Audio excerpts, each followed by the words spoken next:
Mike, I'm sitting here, I'm thinking, in a different industry, okay? I want to be the best of the best of the best. Like you became a heavyweight champion, youngest ever.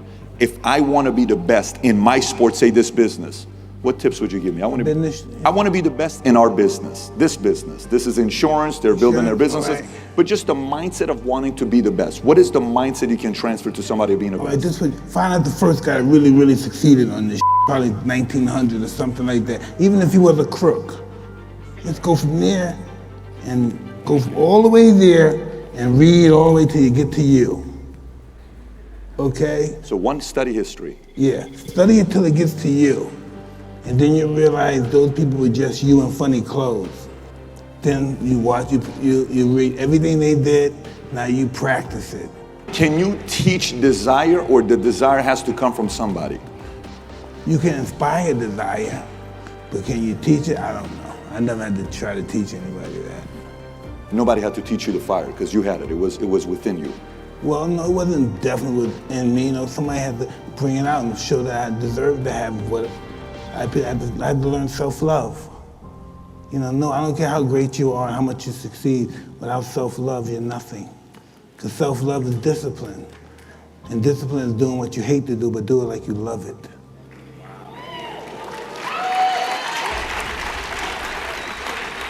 You know, why? Isn't it? No, I agree with you, Mike. I totally agree with you. You've recreated yourself many times. You've reinvented yourself many times. What's the byproduct of that? I know. Who you believe that shit? You hear it so much, you really believe that. You don't think you've reinvented yourself? You don't think you've reinvented yourself? No, I think all the people that wanted me to be down is dead now. All the people that wanted you to be You know, executives, certain people, tax people. This lady kept calling me, Mike, you don't got anything to give us?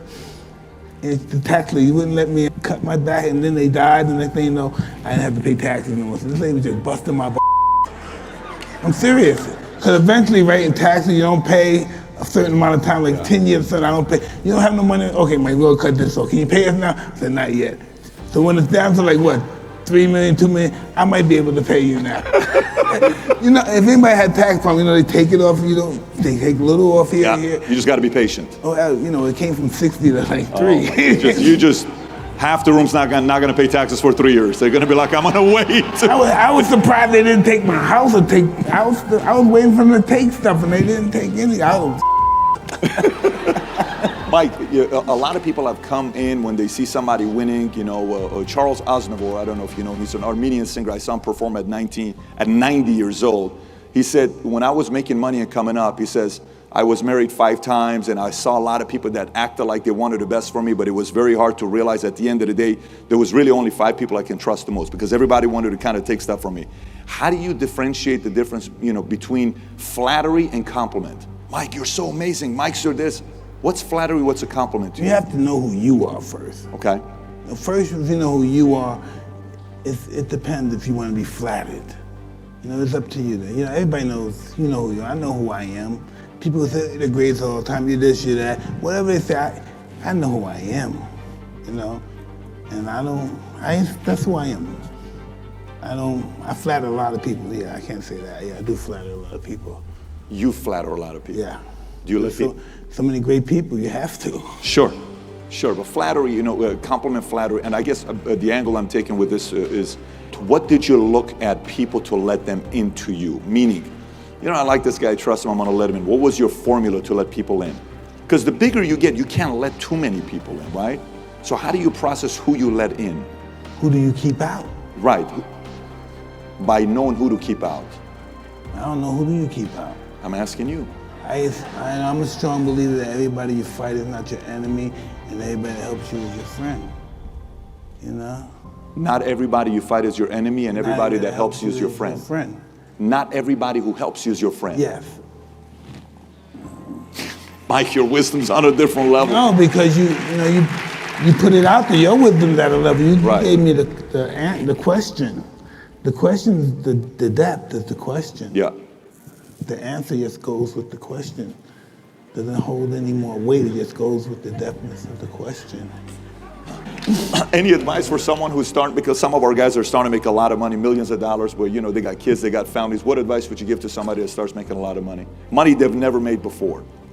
There's always some trust funds, and trust fund organization From what I learned from all of the robber barons, say the turn of the century, 150 years ago, Rockefeller, Rothschild, and before then, like in say 1850, there might have been 500 of the families. 1900 may have been 2,000 or whatever percentage families. But now you see that the names, they're still out there, but the names are 5%. You don't see too many of those old guys. You may say Rockefeller, Rothschild around, but you don't see them. Now it's all about there's some Silicon City money. But you notice only certain, when I was trying to say that it's an art in taking care of money, because only a few of those guys that were robbing barons back in the 1890s and stuff like that, only a handful still survive now. So normally the third or second generation, all that billionaire, millionaire money goes away. Second, third generation, the billionaire money goes Because away. these guys don't work hard for it. They don't understand the value. Guys, did you hear what he just said? Oh my God. You know, nowadays kids know the value of everything, but they don't know they know the price of everything, but they don't know the value of anything. You gotta save money, not spend money. I used to be a guy that spend money all the time. And then I said, oh shit. When I didn't have it, I wanted it. Now I have it, I don't want it. And that's what sometimes people have to deal with. They have to deal with survivors, remorse, and all that stuff. Everybody I know just got shot, died of ODs, and I made it. I'm big time. I can get anybody I want. I can do anything I want. Who the do I think I am? You know? So it comes back to really submitting to God, to the energy, the universe.